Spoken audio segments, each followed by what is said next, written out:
सुरेश का दिल जोरों से धड़क रहा था, लेकिन फिर भी उसने हिम्मत करके नीलम का घूंघट उलट दिया और नीलम पर निगाह पड़ते ही वह साख्त रह गया। कहां वह 30 साल का सांवली सी शकलो सूरत का मर्द और कहां नीलम जैसी हसीन और खूबसूरत लड़की जिसकी उम्र सिर्फ 18 बरस थी। सुरेश को अपनी किस्मत पर यकीन न आया। उसने जल्दी से जेब से मुंह दिखाई की अंगूठी निकाली और नीलम के हाथ में पहना दी। वैसे तो तुम हीरे की अंगूठी पहनने के काबिल हो, लेकिन माफ करना, मेरे हालात कुछ ठीक नहीं है, सुरेश ने शर्मिंदगी से कहा। तो दुल्हन बनी नीलम अचानक चमक कर बोली, अगर इतने ही गरीब थे तो फिर शादी क्यों की? मेरे जैसी हसीन लड़की के लिए रिश्तों की कमी तो न थी। बिना वजह मेरी मम्मी ने तुम्हारा रिश्ता कबूल कर लिया। उसकी बात पर सुरेश को एक जोरदार झटका सा लगा, लेकिन उसने उसे नीलम की अदा समझकर नजरअंदाज कर दिया। पहले ही दिन वो नीलम के हुस्न से घायल हो चुका था। हनीमून पर ले जाने की उसकी जेब इजाजत न देती थी, लेकिन फिर भी उसने लोगों से कर्ज पकड़कर नीलम की ख्वाहिश पूरी की। वह उसे लेकर कश्मीर घूमने चला गया, लेकिन कश्मीर पहुंचने के दूसरे दिन ही बुरी खबर उसे घेर लिया। सुरेश की मां सीढ़ियों से गिरते हुए अपने कूल्हे की हड्डी तुड़वा बैठी थी। सुरेश जल्दी जल्दी सामान पैक कर रहा था। उसे अपनी मां की बेहद फिक्र थी। इधर नीला गुस्से से बिस्तर पर बैठी थी। वो बुदबुड़ा रही थी, यह सब तुम्हारी मां की ड्रामेबाजी है ताकि हम लोग घूम फिर ना सके। देखा था मैंने उन्हें उस दिन, किस तरह वो कह रही थी कि उन्हें भी कश्मीर घूमने का बहुत शौक है। नीलम ने गुस्से भरे अंदाज में कहा। उसे अपना हनीमून अधूरा छोड़ने का बड़ा सदमा था। वह लोग वापस आए तो शारदा बहन बिस्तर पर पड़ी कराह रही थी।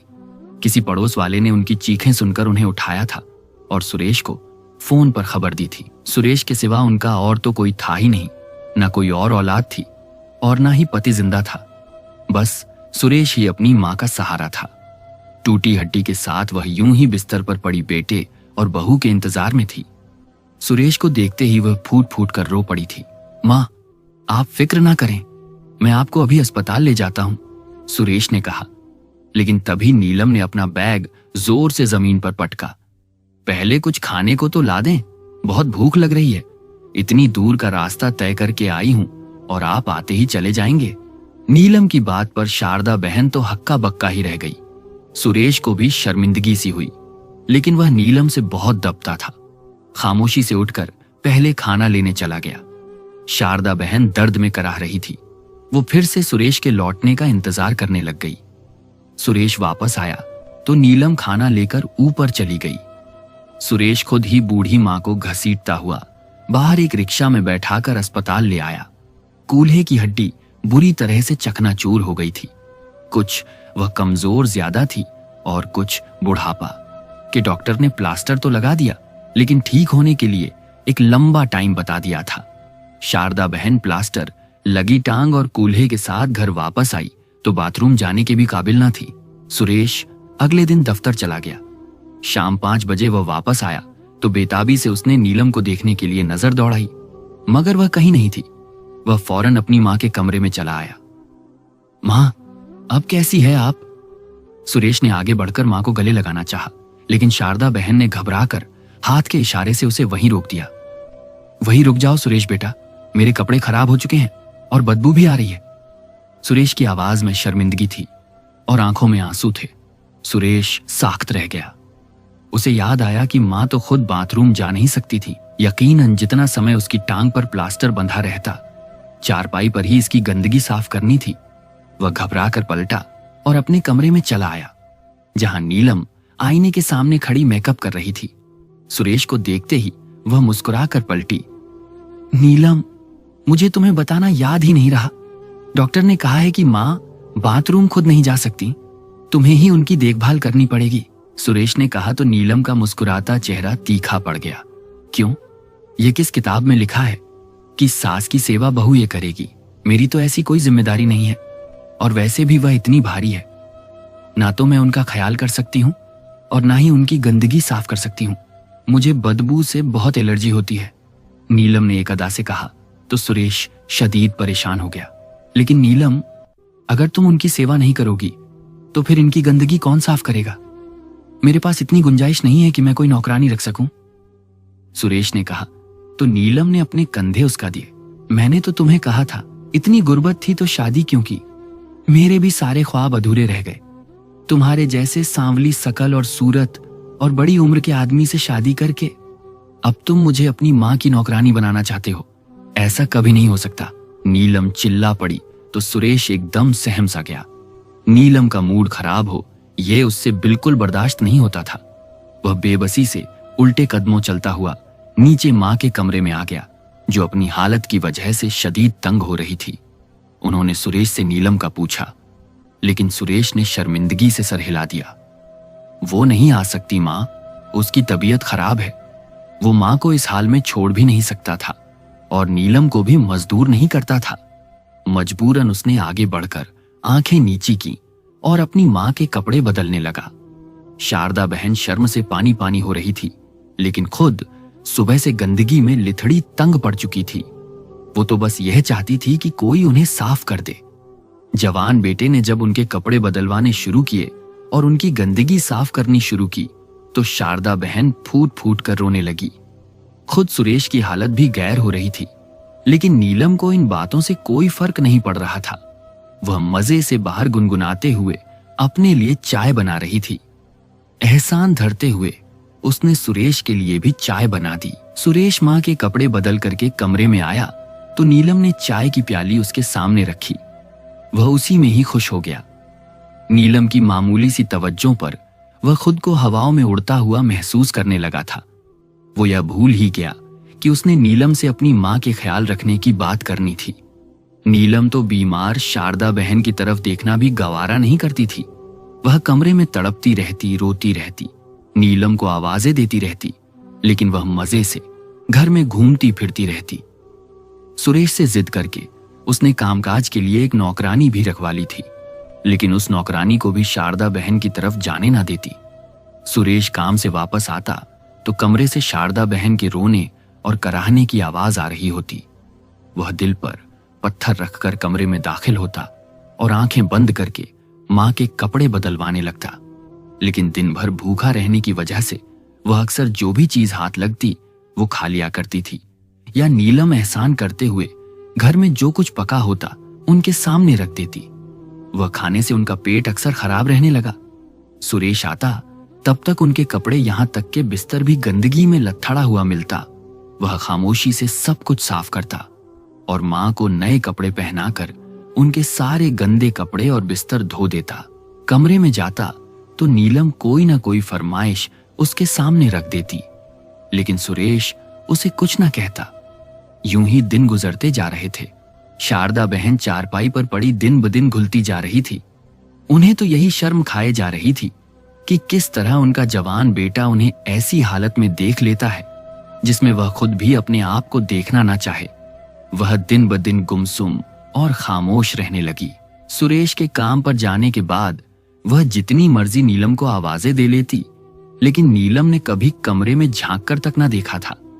एक दिन शारदा बहन बिस्तर पर पड़ी बुरी तरह उकता गई। उन्हें आज अपने दिल में हल्का हल्का दर्द भी महसूस हो रहा था। बाहर नीलम मोबाइल पर किसी से हंसकर बातें कर रही थी। शारदा बहन ने घबराकर उसे 2 से 3 दफा आवाजें दे डाली।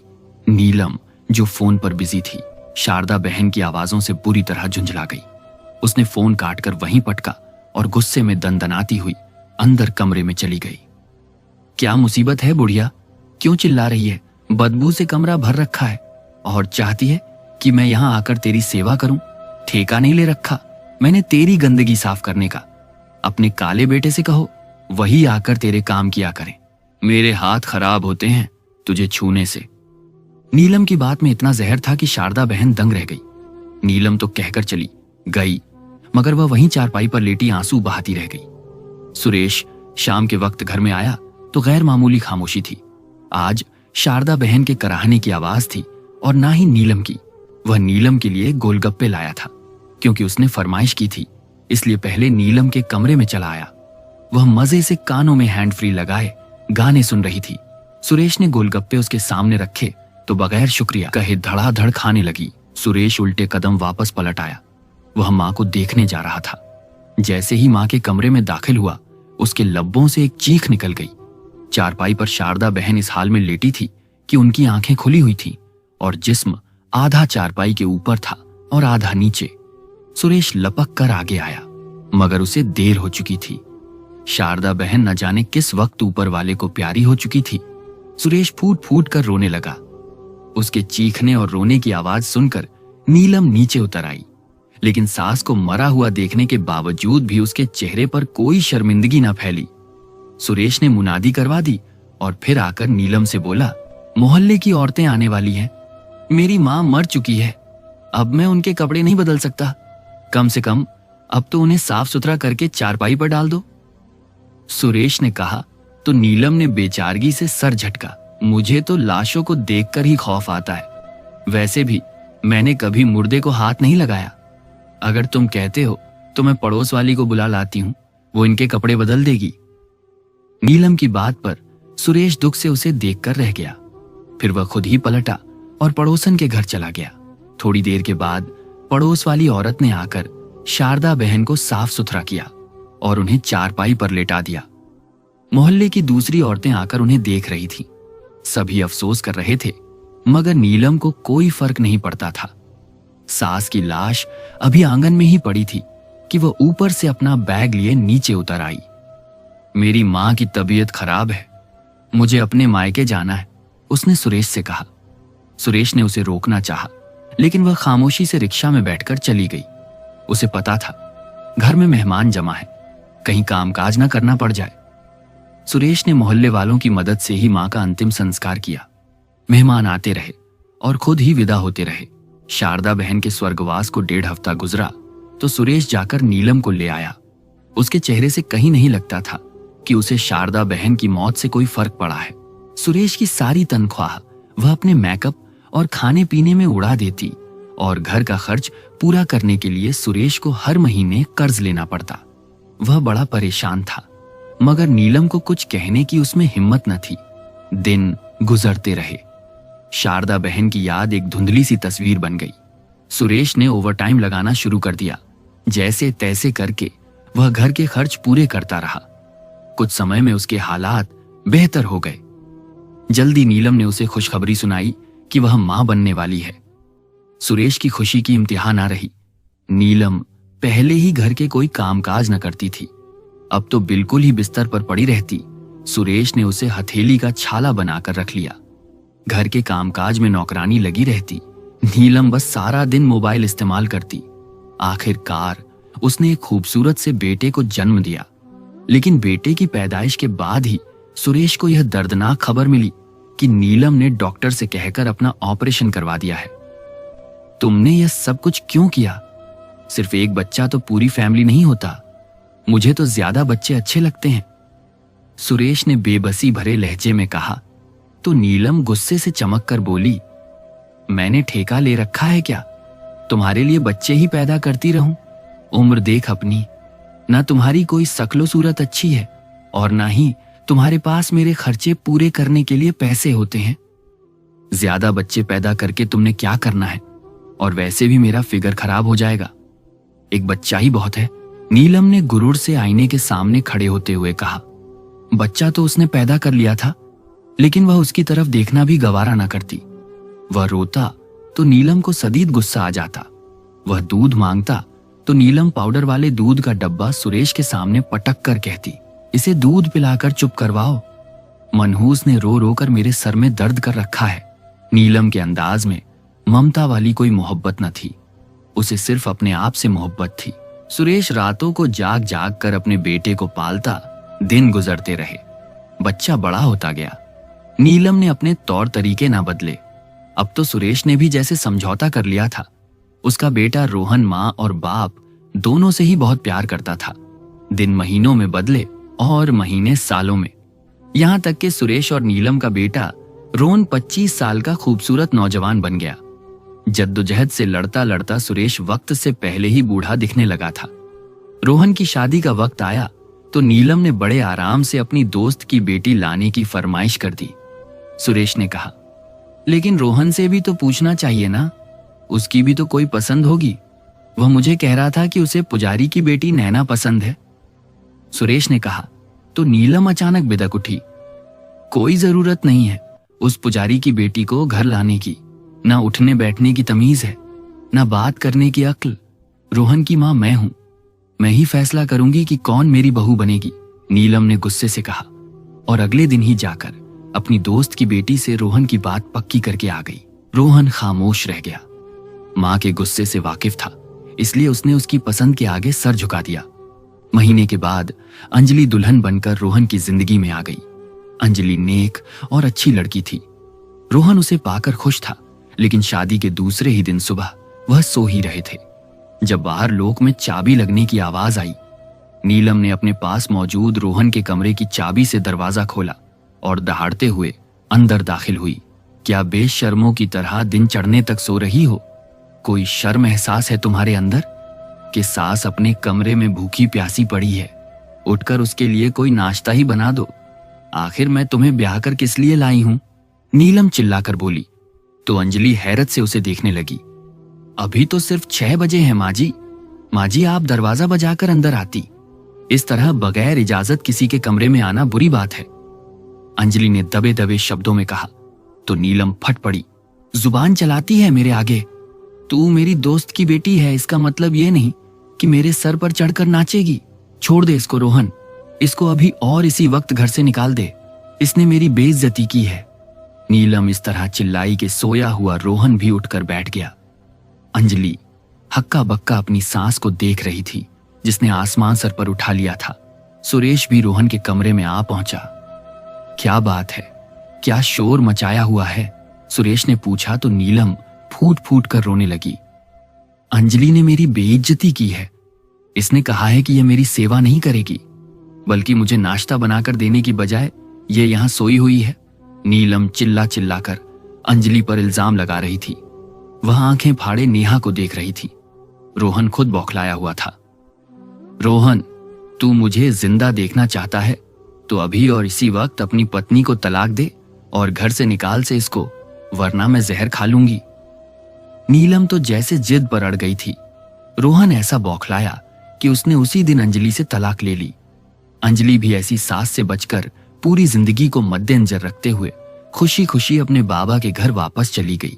और इधर नीलम मुस्कुरा रही थी। अब जो भी पूछता नीलम से, नीलम उसे यही कहती। अंजलि ने कहा था कि वह सास की जिम्मेदारी नहीं उठा सकती, इसलिए रोहन ने उसे छोड़ दिया है। रोहन तलाक के बाद बिल्कुल बुझ सा गया था, मगर नीलम ने एक दफा फिर उसके लिए लड़कियां देखनी शुरू कर दी। रोहन अच्छी नौकरी पर था और खूबसूरत था, इसलिए हर कोई ही उसे अपनी बेटी देने का ख्वाहिशमंद था। नीलम हर घर में जाती, खूब अच्छी तरह खातिर तवज्जो करवाती और लड़की में नुक्स निकालकर उठ जाती। कई रिश्ते देखने के बाद आखिरकार उसने एक इंतहाई गरीब घराने की लड़की को पसंद कर लिया। रोहन से उसने शादी की तैयारी के लिए एक लंबी रकम ली, लेकिन लड़की को मामूली से चंद जोड़े और सोने के नाम पर कुछ न दिया। लेकिन रोहन फिर भी खुश था। मासूम सी लड़की थी सुनैना, नीलम से दबी दबी सी रहती थी। नीलम उसे सुबह 4 बजे ही उठा देती। हमारे यहाँ रिवाज है कि लड़की सूरज निकलने से पहले जागती है और घर में सबसे आखिर में सोती है। अगर तुम ऐसा नहीं कर सकती तो मुझे अभी बता दो। सुनैना सुबह सवेरे जागकर सबके लिए नाश्ता बनाती, घर के कामकाज करती, नीलम के पांव दबाती, उसके सर में मालिश करती। लेकिन नीलम फिर भी उससे खुश ना थी।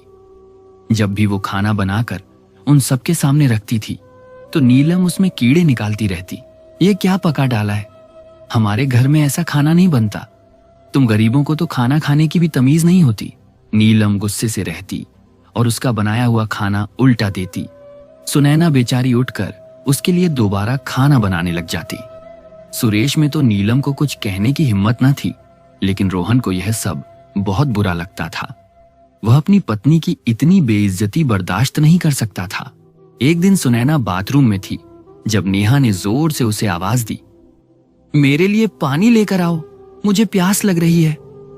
नीलम चिल्लाई, लेकिन सुनैना बाथरूम में होने की वजह से ना सुन पाई। कई दफा चिल्लाने के बावजूद भी सुनैना पानी लेकर ना आई तो नीलम ने चिल्ला चिल्ला कर आसमान सर पर उठा लिया।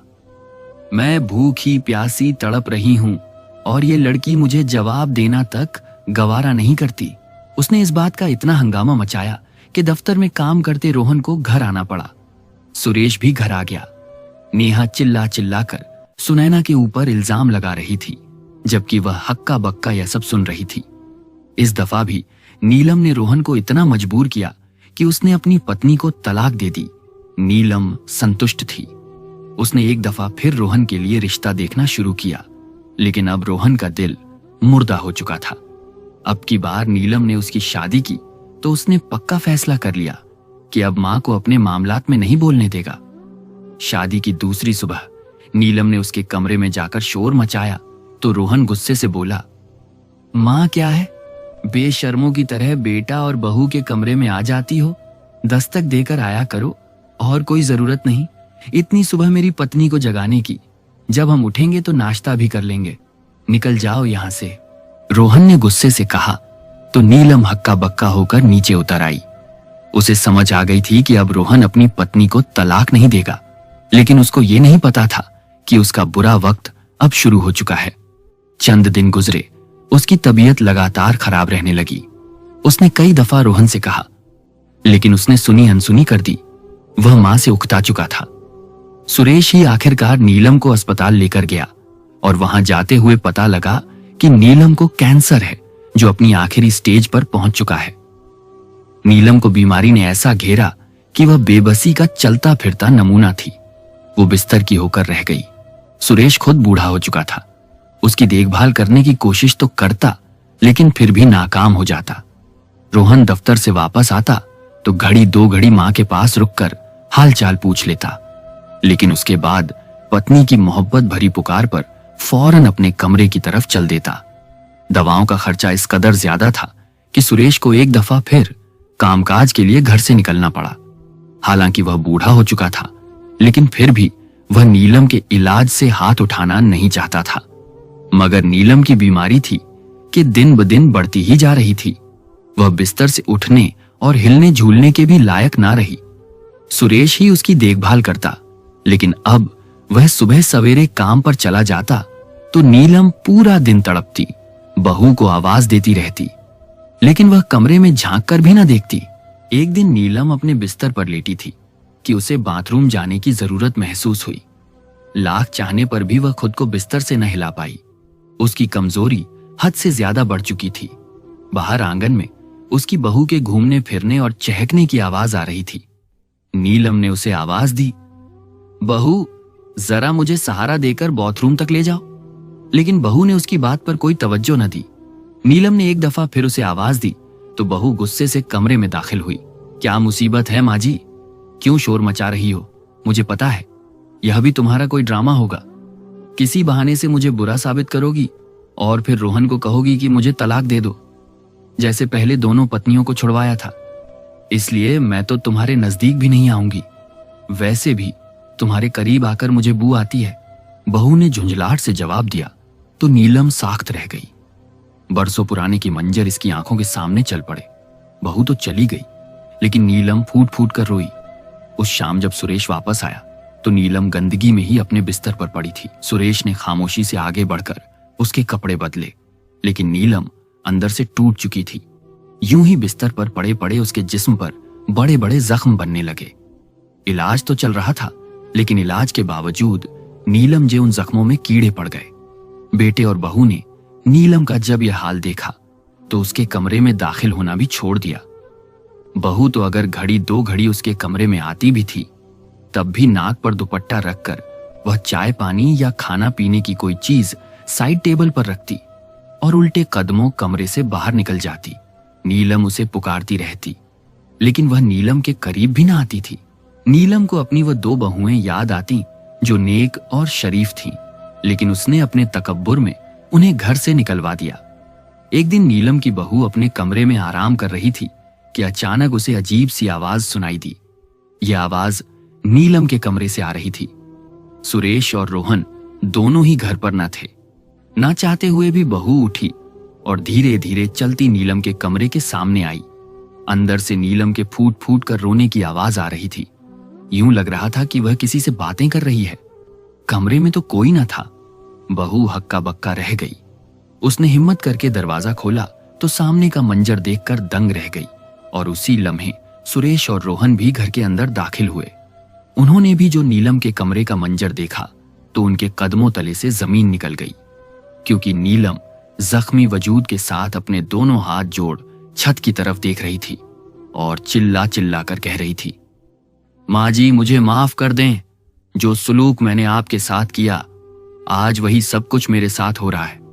मैंने अपनी खूबसूरती के घमंड में ना कभी सुरेश को इज्जत दी और ना ही कभी आपको, लेकिन आज मैं इस हाल में हूं कि कोई मेरी तरफ देखना भी गवारा नहीं करता। मुझे माफ कर दें माँ जी, अगर आज आप मुझे माफ नहीं करेगी तो मेरी जान भी नहीं निकलेगी। नीलम फूट फूट कर रोती हुई ऊपर देखते हुए माफी मांगती जा रही थी। सुरेश और रोहन यह सब देखकर हैरान रह गए थे।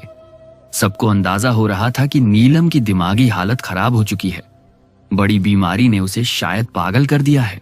सुरेश का सर झुक गया। उसे अच्छी तरह याद आ गया था कि नीलम ने उसकी मां के साथ क्या सुलूक किया था, मगर वह कभी उसके सामने बोल ना सका। हालांकि वह दिल ही दिल में यह बात सोचता था कि अगर नीलम उसकी मां की देखभाल करती तो शायद वह इतनी जल्दी ना जाती। अचानक ही नेहा के दोनों हाथ चारपाई पर गिर पड़े और उसकी आवाज शक्त हो गई। सुरेश और रोहन घबराकर आगे बढ़े, लेकिन नीलम की जान निकल चुकी थी। यूं ही बिस्तर पर पड़े उसने जान दे दी थी, मगर शायद उसका इम्तिहान अभी भी खत्म नहीं हुआ था, क्योंकि उसे स्नान कराने के लिए भी कोई तैयार न था। रोहन की पत्नी ने तो हाथ खड़े कर दिए, मेरी तबीयत खराब है, मैं मां को स्नान नहीं करा सकती। थक हार कर रोहन और सुरेश ने पड़ोसी औरतों को बुलाकर नीलम को स्नान करवाया, कफन का इंतजाम कराया। उसका अंतिम संस्कार करके सुरेश और रोहन घर आए। रोहन गुमसुम था, लेकिन सुरेश को महसूस हो रहा था जो कुछ नीलम ने अपनी पूरी जिंदगी में किया था, आखिर में वो उसका पूरा का पूरा हिसाब चुका कर गई थी। तो दोस्तों, क्या ख्याल है आपका इस कहानी के बारे में? कमेंट करके हमें जरूर बताइएगा। वीडियो को लाइक और चैनल को सब्सक्राइब जरूर कर लीजिएगा, ताकि आने वाली वीडियो आपको बिना ढूंढे ही समय पर मिलती रहे।